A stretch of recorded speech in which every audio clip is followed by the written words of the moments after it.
Hello বন্ধুরা, আমাদের আজকের বিষয় হচ্ছে ফিল্মোরাতে কিভাবে আমরা টাইপরাইটার ইফেক্ট তৈরি করতে পারি। এই টাইপরাইটার ইফেক্ট তৈরি করার জন্য আমাদের মাইক্রোসফট ওয়ার্ডের সহায়তা নিতে হবে। চলুন আমরা মাইক্রোসফট ওয়ার্ডের ইন্টারফেসে চলে যাই। এখানে আমরা মনসারেট বোল্ড ফন্ট ইউজ করেছি, ফন্ট সাইজ 20। এখান থেকে আমরা ফন্ট কালার করে দিব হোয়াইট। ব্যাকগ্রাউন্ড কালার আমরা ডিজাইন ট্যাবে গিয়ে এখান থেকে পেজ কালার করে দিব ব্ল্যাক। এখন আমরা এখানে আমাদের টেক্সটটি লিখব।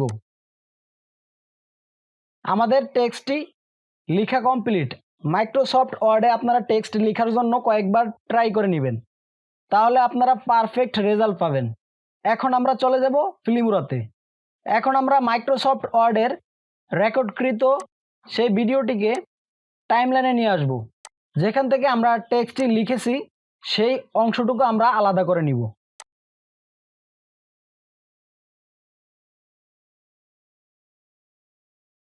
আমরা এই পর্যন্ত রাখবো, তারপর আমরা স্প্লিট বাটনে ক্লিক করব।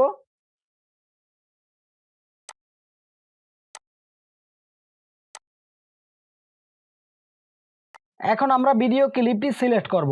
সিলেক্ট করার পর আমরা যাব ক্রপ। আমরা ক্রপ বাটনে ক্লিক করব। ক্লিক করার পর আমরা এখান থেকে রেশিও করে দিব কাস্টম। এখান থেকে এইভাবে আমাদের ভিডিও ক্লিপটি ক্রপ করে নিব। এখন আমরা এই ভিডিও ক্লিপটিকে দ্বিতীয় ট্র্যাকে নিয়ে যাব। তারপর আমরা এখানে একটি ভিডিও ক্লিপ নিয়ে আসব।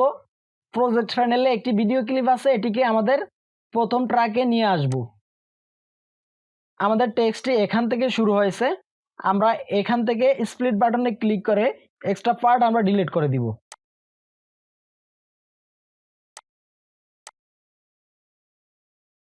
এবার আমরা প্লে করে দেখি।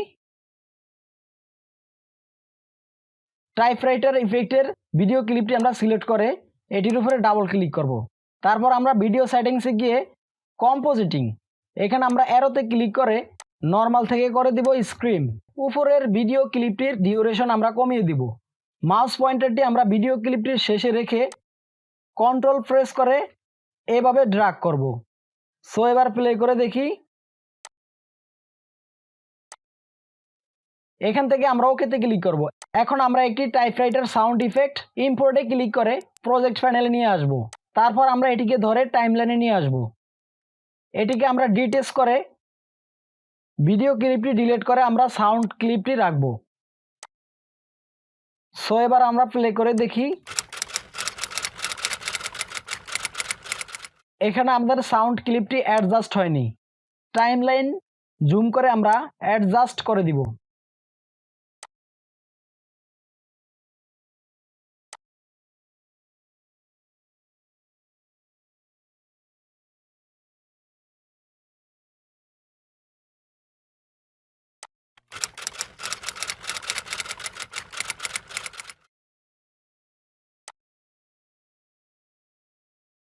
টাইপরাইটার ভিডিও ইফেক্টটি আমরা আবারও সিলেক্ট করব।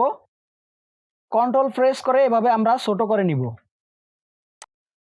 সো এবার প্লে করে দেখি।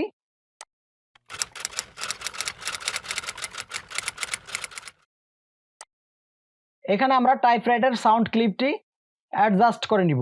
এই পর্যন্ত রাখবো।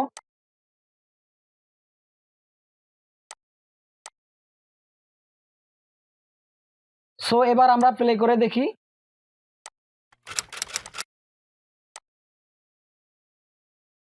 এখান থেকে আমরা সাউন্ড ক্লিপটিকে কাট করব।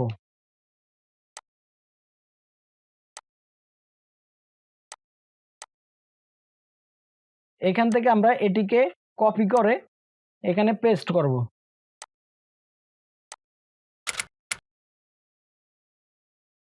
সো এবার প্লে করে দেখি।